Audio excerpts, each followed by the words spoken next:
Yes, that has an understanding he was the sword. The sword to torture, and that's what a surprise for us. But about 4 to 20 hours to the Come, let's go. I saw me, but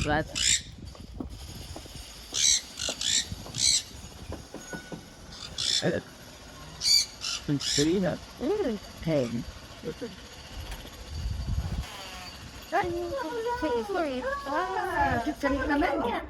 Thank you. Opportunity. After sense split. Thank you so much. They must be safe. Yeah, at least if it probably to this deal. Okay, simple it is. Yeah, we come here with all the kids' life children. And that was just for you now. Well, we're gonna play with his life. We heard you've got a surprise for us. And you think it's going to be a little. So what's in the program? You need to looks a little nonsense. First we're going to sing and then we're going to tell a story.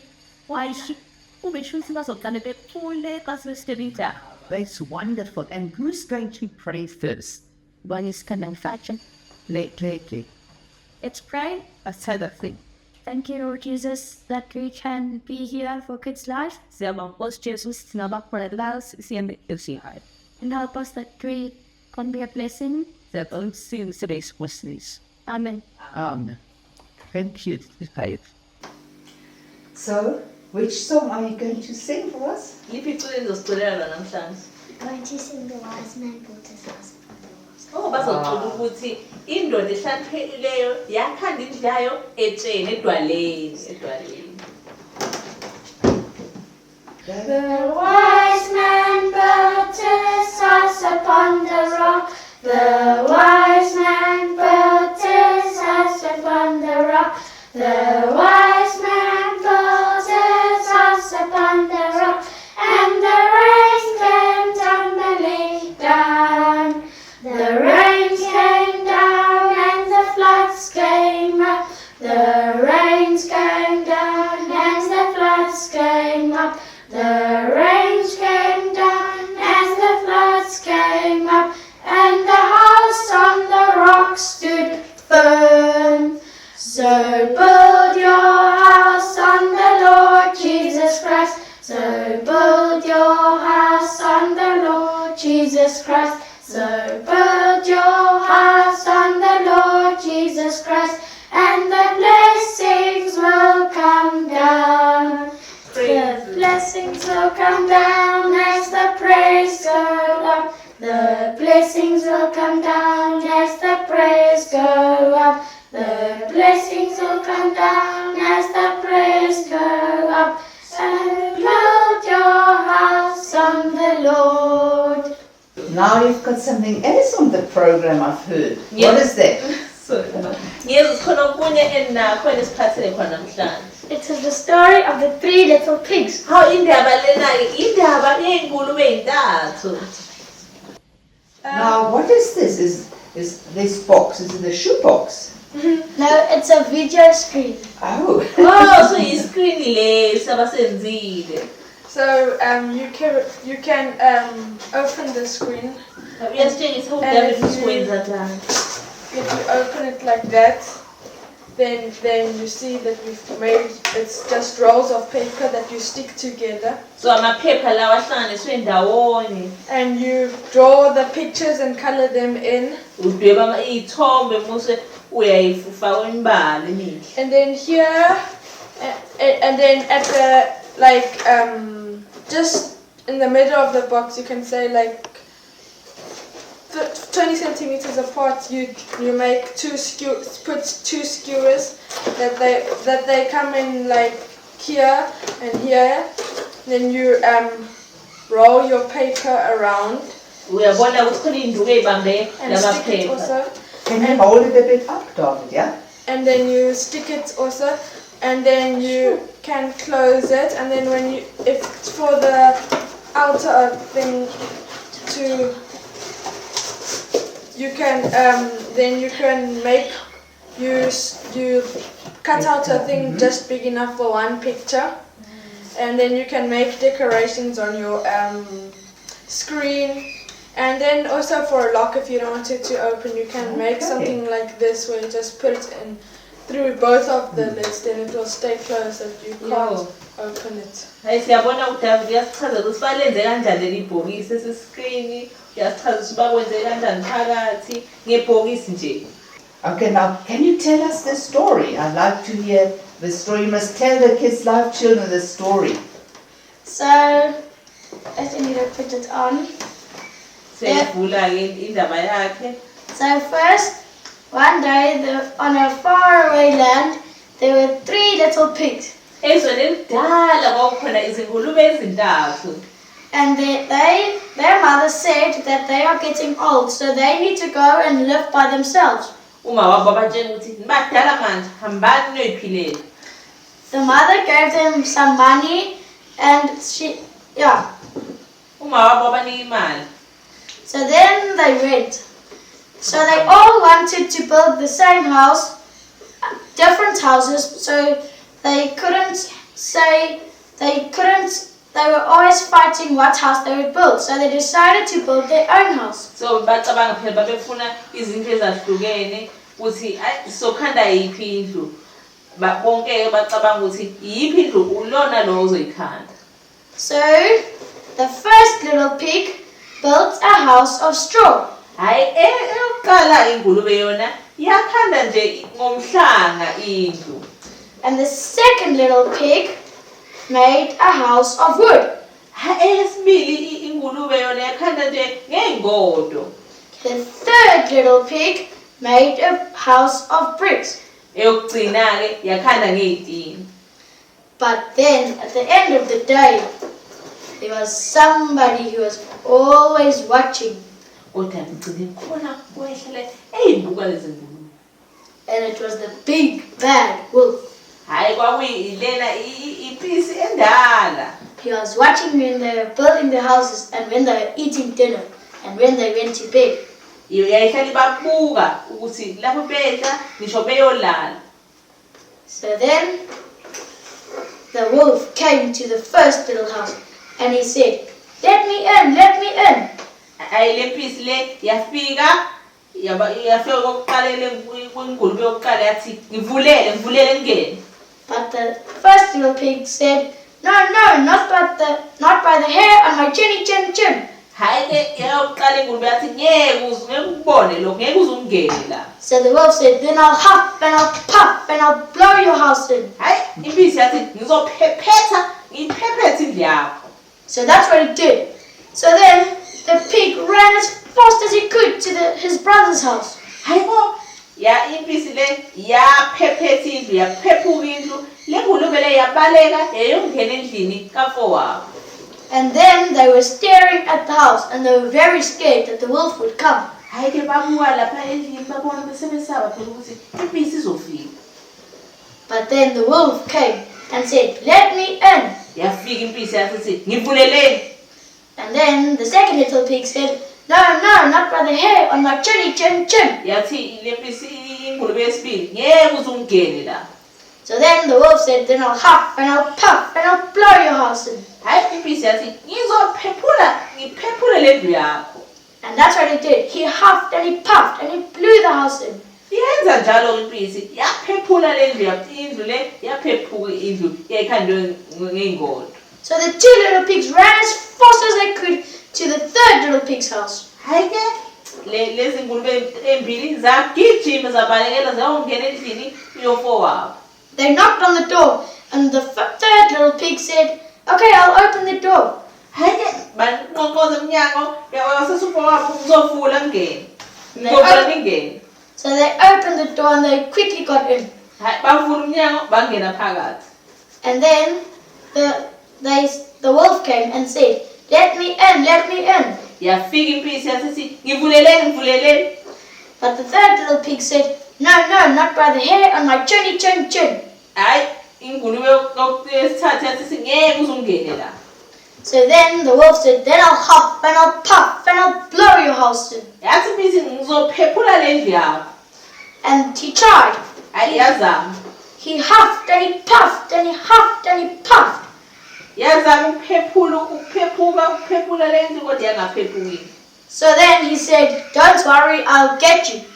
Yasithi impisi, he ngizomthola. So up he climbed to the roof and jumped through the chimney. Yayongena kushimula phezu kwendlu. He slid through the chimney. Yangena So phakathi kushemula. the third little pig quickly made a plan. Hayi ke ingulube yesithathu yenza icebo ke manje. He took a pot of boiling water Yathatha amanzi ashisayo.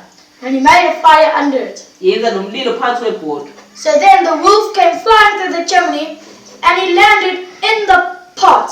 Hayi ke impisi yangena kushemula yayongena phakathi ebhodweni elibili amanzi. He flew back up out of the chimney Yavele yandiza yabuyela phandle iphuma ngoshimula. and he flew out of the chimney and he started running away. Hayi yaphuma ngoshimula ngejubane yaqala yabaleka. And then the three little pigs lived happily ever after. Hayi ingulube zokugcina zahlala kahle zingazahlushwa impisi. That's the end. Gcina lapho ke indaba yethu. Children, this was a beautiful story. Thank you so much. Bantwana le bekuyindaba emnandi sibonga kakhulu. Do you know, that reminds me of what the Bible teaches us about building. Lokho kungikhumbuza indaba iBhayibheli esifundisa ngayo ngokwakha. But before I get to that, I want to ask you, Kids Life Children, in which house would you like to live? Hayi ke ngaphambi kokuqhubeka ngifuna ukubuza abantwana bakwi-Kids Life, nina nifuna ukuhlala ngiphi? Which house would you choose, Miss Wayega? Mina ngachuza le 18. She would like to live in the house built of bricks. Me too. Hayi ngoba iqine kakhulu. Yeah, that's the safest. Then the wolf can't come in. And you know, in 1 Corinthians, I say that for the older children, in the letter to the Corinthians, the first letter, chapter 3, verses 12 to 15, we read about how we should build a house. WabaseKorinte wokuqala isahluko sesibili verse 12 kuya 15 siyafuna ukuthi sakhe kanjani. How we should build and what material we should use to build. Ukuthi sakhe kanjani, sakhe ngani futhi. Now, you know, to build a house, that is like how we live, is to build our life. Ngiyazi bantwana ukwakha indlu indlela esiphila ngayo ukuthi fanele sakhe kanjani. So when we build a house with bricks and good material, precious stones, that has a meaning. Ngiyazi ke bantwana masikhanda indlu kulokho khona into esifundisa khona.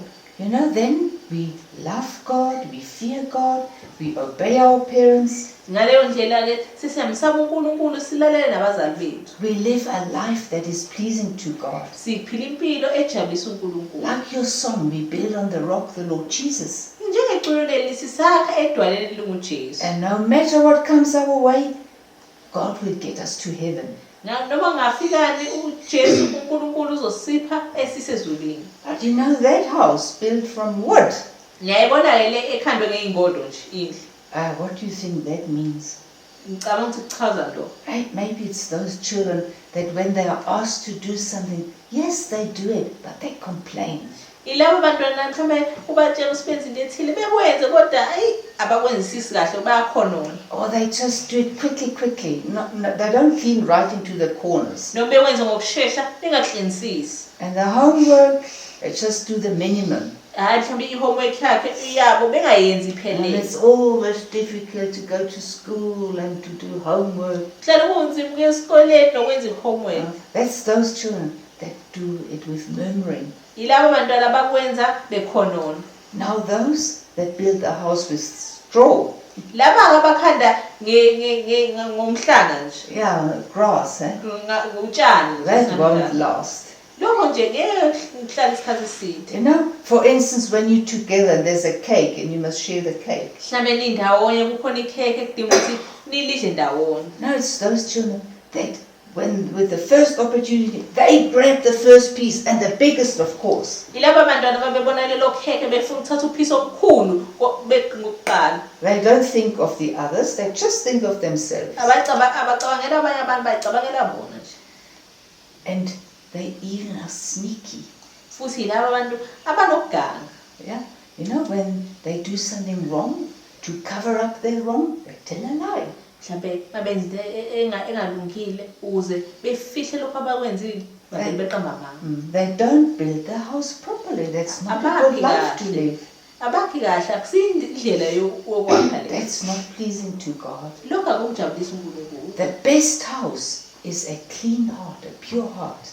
Indlu enhle ileyo ndle enhliziyo emhlophe. And that I obey my parents, I respect them and the teachers. Yilokho ukuthi ngilalela abazali bami, ngilalela nothisha bami. And that is a good, strong house. My life will be a life in safety. Ileyo ndlela indlu eqinelayo ngizohlala ngiphephile sonke isikhathi. Now, I'd like to ask all of you children, that you toy children, that's David, Naomi, Michael and Elia, and you children at home, what would you like to build the house with? Ngifuna ukunibuza ke bantwana uDavid uMishu Eli ukuthi nina ngafuna ukukhanda indlu enjani bantwana? Shouldn't we build the best house, live a life that is pleasing to God? Akufanele nisakhe indlu enhle elungile le ejabulisa uNkulunkulu. I think so. No matter whether the storm comes or not, I'll be happy. Ngisho ngathiwa kwenzakalani, ngisho kuqhamuka ivunguvungu ngizojabula. Don't you think so, Miss Ngiyacabanga Wayne? kunjalo kakhulu. Have you still got a point to add?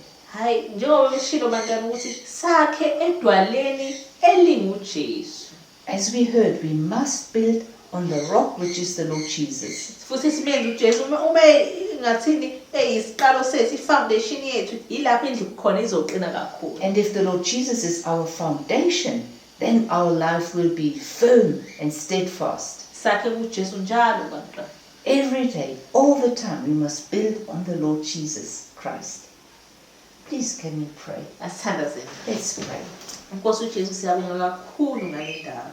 Lord Jesus, we thank you so much for what we've heard. Siyabonga ukuthi uyasiza sonke isikhathi ukuze sihlale sakhile kuwena oyidwala langempela. And we ask you, help us to always live with you. You are our rock. Siyacela ukuthi usiqinise Nkosi Jesu ukuthi singafuni ezinye izinto engakujabulisi wena. And Lord, help us all that we don't look for other things or desire other things that are not pleasing to you, Kodwa njalo Nkosi Jesu sigcwalise ngothando lwakho. but that we are always filled with your love, Lord Jesus. Siyacela ube nalowo mntwana nabantwana bakade uThoyi umndeni wabo uthi ubasize ngakho konke abakudingayo. Please, Lord, be with all of us, the children at home and the toy children, and bless their family. Siyabonga kakhulu Nkosi Jesu. Thank you so much, Lord Jesus. Amen. Amen. Thank you so much that we could visit you. Siyabonga kakhulu ukuthi ngafika simvakashele. It's a pleasure. Well, we'll see. I hope it wasn't the last time. Siyathemba ukuthi sophinde simvakashele futhi. And thank you and bye-bye, children. Siyabonga kakhulu bantwana.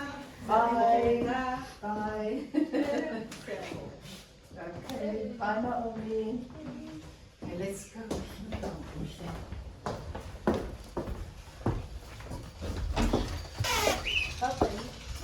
Bye.